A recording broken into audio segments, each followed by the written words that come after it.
Hello students, இன்றைக்கி கிளாஸில் என்ன பார்க்க போகிறோம்னா 10ஆம் வகுப்பு கணக்கு உறவுகளும் சார்புகளும்ல பயிற்சி 1.1ல் 6ஆம் கணக்கு a = x wவில் ஒரு உறுப்பு x 2ஐ விட சிறிய எண், b = x n-இன் உறுப்பு x என்பது ஒன்றிற்கு மேற்பட்ட அல்லது 4 அல்லது 4க்கு குறைந்த எண்ணாகும் மற்றும் c = 3,5 எனில் கீழே கொடுக்கப்பட்டுள்ள சமன்பாடுகளை சரிபார்க்க. அப்போ நம்ம என்ன சொல்லியிருக்காங்கன்னா ஏவும் பியும் நமக்கு டைரெக்டாக நம்பர் கொடுக்காம ரூல் மாதிரி கொடுத்துருக்காங்க. ஓகேவா, விதியாக கொடுத்துருக்காங்க. நம்ம அதை முதல்ல என்ன பண்ணணும், கண்டுபிடிச்சி எழுதணும். எழுதிட்டு கீழே உள்ளதை சரியான நம்ம அந்த சமன்பாடுகளை சரியான்னு பார்க்கணும். முதல்ல ஏவை எடுத்து எழுதிக்கலாம். டபிள்யூனா முழு எண். டபிள்யூனா என்ன? முழு எண். முழு எண்ணா 0லேருந்து தான் ஆரம்பிக்கும். 2ஐ விட கம்மியான எண்ணுன்னு சொல்லியிருக்காங்க. அப்போ 2ஐ விட கம்மியான எண்ணா 0வும் 1 மட்டும்தான். அப்போ a = 0 1, b = n சொல்லியிருக்காங்க. n-னா இயல் எண். இயல் எண்ணா 1லேருந்து தான் ஆரம்பிக்கும். இப்போ இது 1ஐ விட பெரிய எண்ணு கொடுத்துருக்காங்க. அப்போ 1 கிடையாது. ஸோ 2 3 4 4க்கு சிறிய எண்ணுன்னு கொடுத்துருக்காங்க. இந்த இடத்துல ஒரு கோடு போட்டிருக்காங்க இல்லையா, இது 4 அல்லது 4ஐ விட சிறிய எண்ணுன்னு அர்த்தம். அப்போ 2 3 4. சி டைரெக்டாகவே கொடுத்துட்டாங்க 3,5ன்னு. இப்போ என்ன பண்ண போகிறோம், மேலே உள்ள சமன்பாடு சரியானு சரி பார்க்க போகிறோம். முதல்ல இடது கை பக்கம் உள்ளது a × b சேர்ப்பு c. அப்போ அதை ஃபஸ்ட்டு எடுத்துக்கிறோம். b சேர்ப்பு சியை கண்டுபிடிக்கலாம். 2 3 4 b எழுதிடுறோம், சேர்ப்பு c எடுத்து எழுதிடுறோம். இப்போ இதை சேர்த்து எழுத போகிறோம். 2 3 4 5. இப்போ b சேர்ப்பு c கண்டுபிடிச்சாச்சா? அடுத்தது இப்போ என்ன பண்ண போகிறோம், a × b சேர்ப்பு c. இப்போ a எழுதிக்கிறோம் 0,1 × b சேர்ப்பு c கண்டுபிடிச்சதை எழுதிக்கிறோம். இப்போ இதை பெருக்கி எழுதிக்க போகிறோம். 0,2 0,3 0,4 0,5 1,2 1,3 1,4 1,5. இதை சமன்பாடு 1ன்னு வச்சுக்கிறோம்.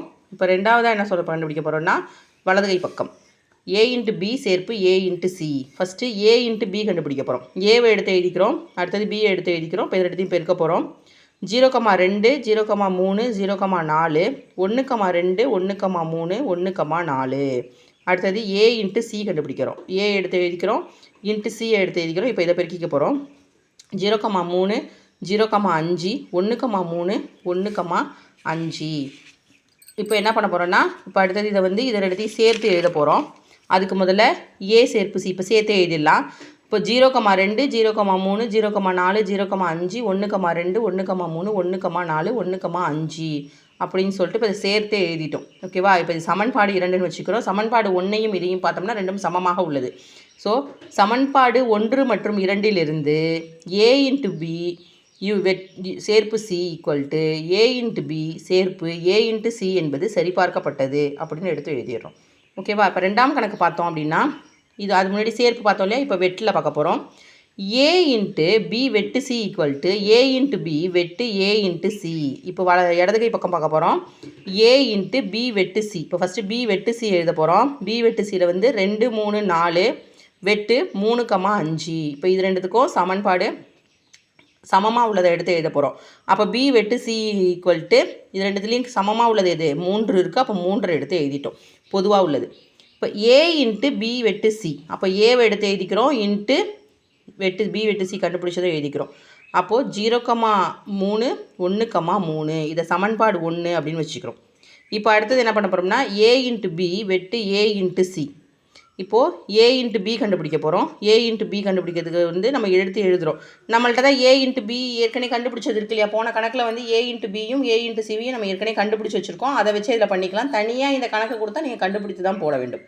அதனால் இப்போ நம்ம a × b 0,2 0,3 0,4 1,2 1,3 1,4 வெட்டு a × c 0,3 0,5 1,3 1,5. இப்போ இதுலேயும் பொதுவாக உள்ளதை எடுத்து எழுத போகிறோம்.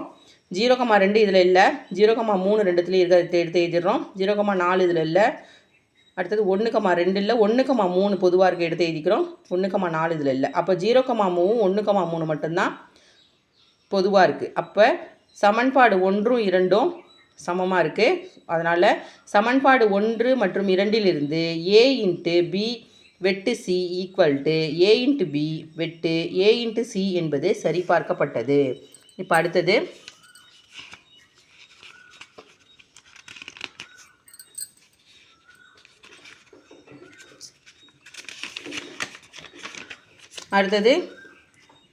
மூன்றாம் கேள்வி பார்க்க போகிறோம். A union B into C equal to A into C union B into C. Union என்பது சேர்ப்பு, ஓகேவா? ஏ சேர்ப்பு பி இன்ட்டு சி. இப்போது ஃபஸ்ட்டு இடது கை பக்கம் கண்டுபிடிக்க போகிறோம். ஏ சேர்ப்பு பி இஸ் ஈக்குவல் டு ஏவை எடுத்து எழுதிக்க வரோம், சேர்ப்பு சிம்பிள் போட்டுடுறோம், பியை எடுத்து எழுதிடுறோம். இப்போ ரெண்டுத்தையும் சேர்த்து எழுத போகிறோம். 0 1 2 3 4ன்னு சேர்த்து எழுதிடுறோம். இப்போது ஏ சேர்ப்பு பி இன்ட்டு சி. அப்போ ஏ சேர்ப்பு பி கண்டுபிடிச்சது இங்கே எடுத்து எழுதிடுறோம், இன்ட்டு சியை எடுத்து எழுதிக்கிறோம். சியை எடுத்து எழுதினோடனே இப்போ இதை வந்து பெருக்கி எழுத போகிறோம். 0,3 0,5 1,3 1,5 2,3 2,5 3,3 3,5 4,3 4,5. இதை சமன்பாடு 1ன்னு வச்சுக்கிறோம். இப்போ அடுத்தது வலது கை பக்கம் வரும். முதல்ல ஏ இன்ட்டு சி கண்டுபிடிக்கணுமா? ஏ எடுத்து எழுதிக்கிறோம். 0,1 இன்ட்டு பி வந்து 3,5. இப்போ இதை சேர்த்து எழுத போகிறோம். 0,3 0,5 1,3 1,5 இதை எடுத்து எழுதிட்டோம். அடுத்தது பி இன்ட்டு சி கண்டுபிடிக்க போகிறோம். பி இன்ட்டு சியில் வந்து பி வந்து 2 3 4 இன்ட்டு 3,5. இப்போ இதை பெருக்கி எழுத போகிறோம். 2,3 2,5 3,3 3,5 4,3 4,5. இப்போ இதை கண்டுபிடிச்சி எழுதியாச்சா? இப்போ ஏ இன்ட்டு சி சேர்ப்பு பி இன்ட்டு சி இப்போ ரெண்டுத்தையும் சேர்த்து எழுத போகிறோம்.